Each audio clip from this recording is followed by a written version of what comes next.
So I've been consolidating my record collection, like I've mentioned in other videos, to figure out which records have been and are currently most important to me. And today I wanted to talk about my top 20 favorite jazz recordings.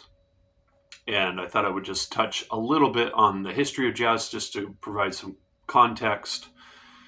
It has a very rich history, not as long as classical music, because that's hundreds of years, but jazz is basically about 125 years, 135 years old at this point. And of course, as I go through the different periods here, there's no hard boundaries. There's lots of blurred lines between when certain styles of jazz or genres of jazz were created and ended and all that. So I thought I would just talk a little bit about the history of it and kind of how I see the evolution of jazz in a cursory kind of overview. So African Americans are absolutely central to the invention of jazz, but Creole musicians and European Americans are very integral to the development of the music. And so, not to get too far back into history, but jazz basically started in the late 1800s with ragtime music. Then it moved into Dixieland music in the early 1920s, or excuse me, early 1900s, and then swing music came about in the 1920s and 30s, and then bebop in the 40s, hard bop in the 50s, and during the 50s there was also modal jazz and cool slash West Coast jazz, and then into the 60s was what was considered post bop jazz. And I should say in 1959, free jazz started to emerge with Ornette Coleman's record, A Shape of Jazz to Come. And what's really interesting about 1959, for those that don't know, is there was a handful of seminal recordings that were all inventive, extremely innovative, groundbreaking jazz records. So I'll just list them really quick. So there was the Ornette Coleman, A Shape of Jazz to Come, which was a strong statement about free jazz. Miles is recording A Kind of Blue, which was a statement about modal jazz. He had done a record before that had some modal jazz in there, but that was the one that really supplanted that type of jazz. And there was Dave Brubeck's Time Out, Charles Mingus's and I would include Coltrane's Giant Steps because it was recorded in 1959, but it wasn't released until the beginning of 1960s. So some people don't include that recording, but that was absolutely seminal, and it was recorded in 1959. So I'm going to include it because I think it's really important. So there was a lot happening right there. So then in the 60s with the post-bop stuff, and then fusion jazz in the 70s and 80s, and then what I would consider modern jazz from 1990 until now. And so the recordings I've chosen are from 1940s to 1960s. So I don't have any Louis Armstrong in here. While I recognize him as a very important, very central figure to the development of jazz, and I appreciate his music, and I totally recognize the gravitas of it, the weight of it, the importance of it, how brilliant he was. But personally, it never really hit me on a deep level. So just a personal thing about that. And I wanted to mention the first jazz recording that ever happened was in 1917 with the original Dixie Jazz Band with Nick LaRocca on cornet. 1917 was the first recorded jazz record. Freddie Keppard, the cornetist, had the opportunity to record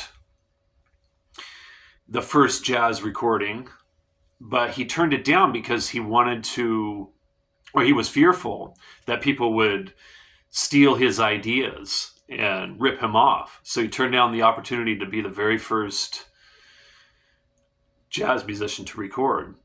And so Nick LaRocca was made up of white Europeans or European Americans. And yeah, so that's the first jazz recording.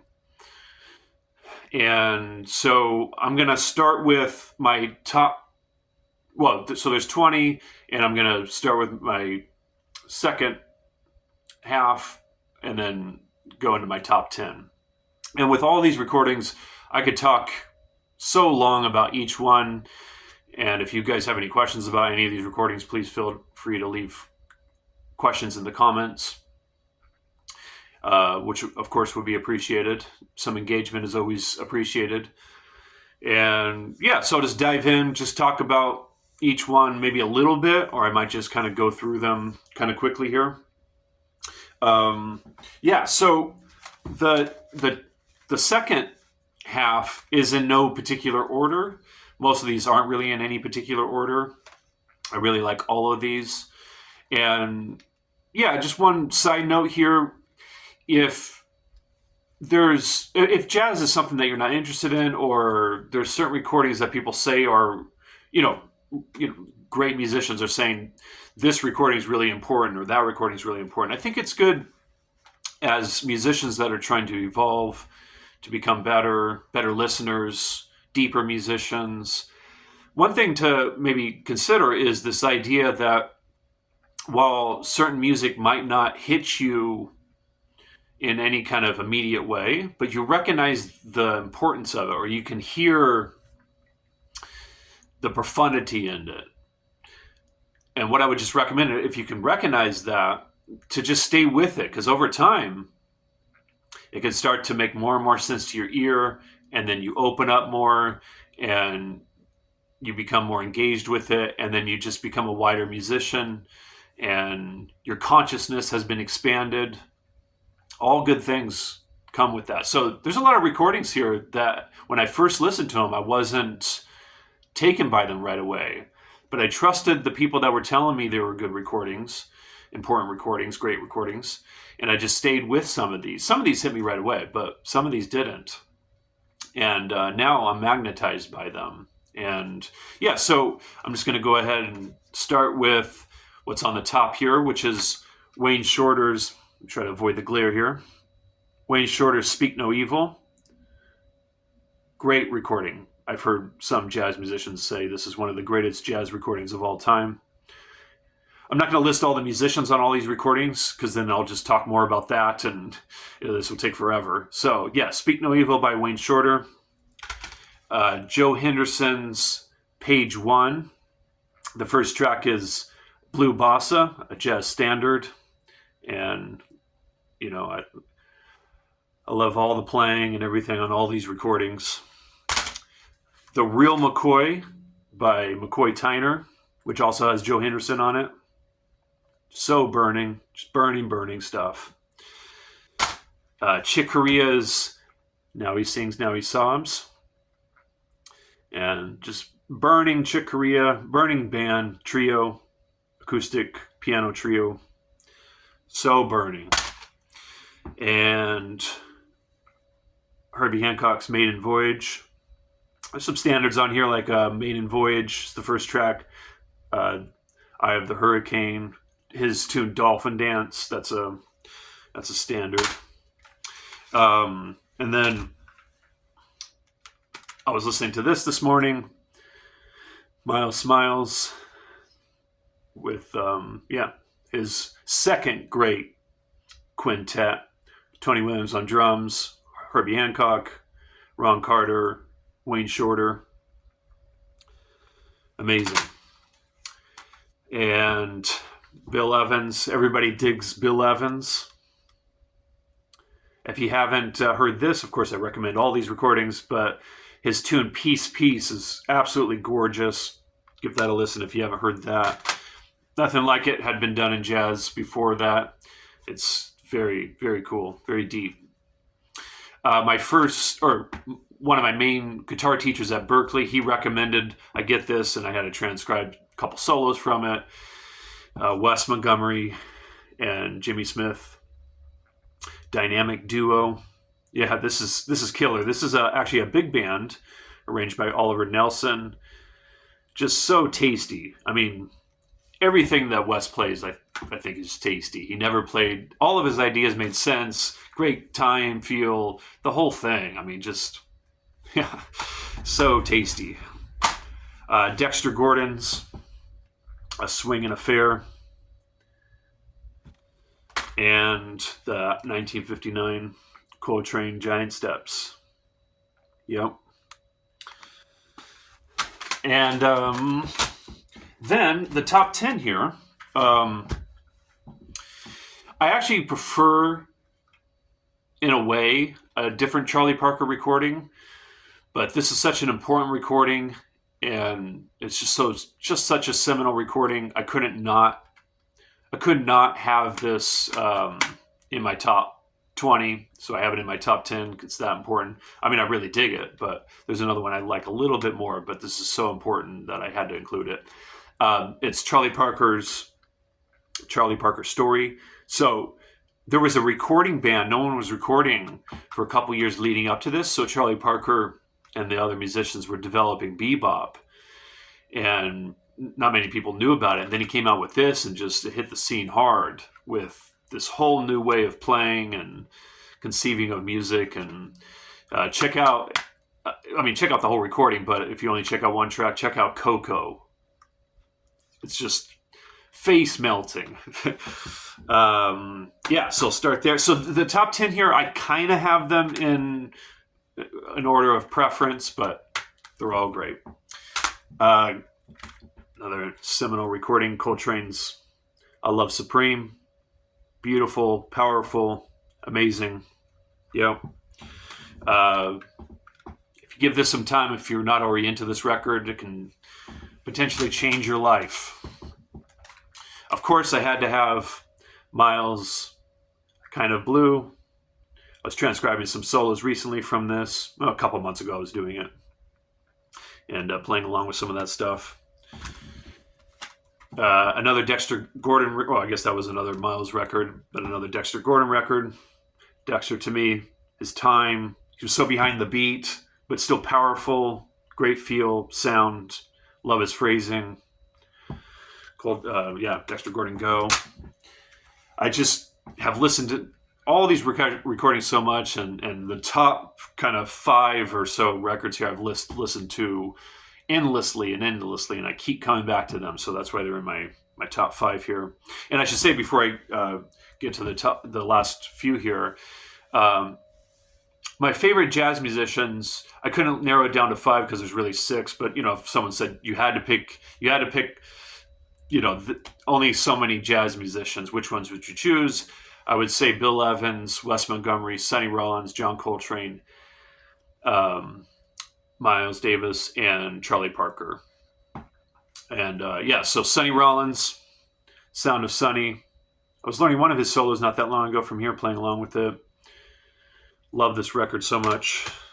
And then this one I've been playing along because Mike Stern many years ago, I posted this on social media today. Mike Stern many years ago recommended I transcribe Sonny's solo on Blues 7, the 5th track on this recording. And so for the last few days I've been playing along with it. Deep, deep stuff. So good.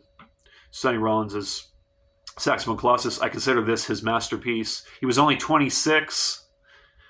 Only 26 when he recorded this. Amazing. So yeah, Wes Montgomery, boss guitar.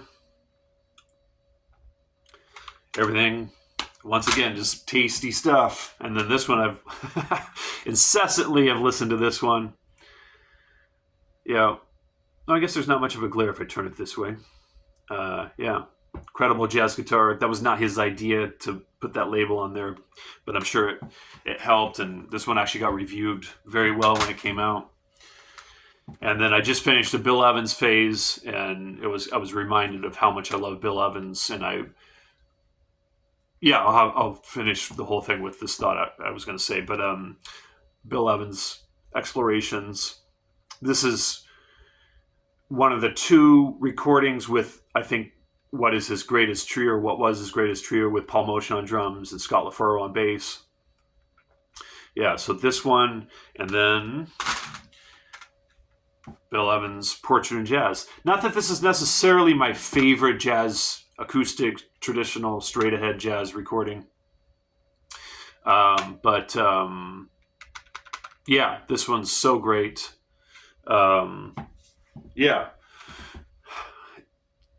All of these records I've listened to so much, and I kind of forgot what I was going to say, so I lost the thought that I mentioned I was going to say. But anyways, yeah, all these recordings, I think that's what I was going to say, is they get better over time. Yeah, that's what I was going to say, is they're so deep and so profound that they just get better and better over time as you listen to them over the years. And yeah, so that's something I would recommend for anyone that's getting into this music, to be in it for the long haul, you know, because there's so much there and so much depth that I love this record now more than ever before, and I love all these records more now than ever before. And so your appreciation just keeps going up. And what I'm planning on doing is, with this whole consolidation process, is to listen to these 20 jazz recordings and the other recordings I'm going to lay out in future videos.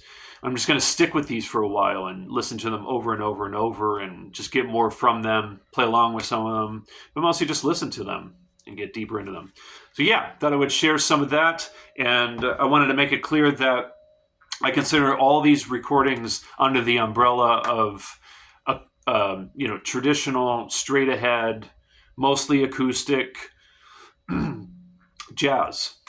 That basically, I think the most recent recording out of all of these is 1968. And soon after that is when jazz really started to go electric and things started to change, which I'm going to get into another video with my top 10 fusion recordings. Yeah, so excellent stuff. Thanks for listening.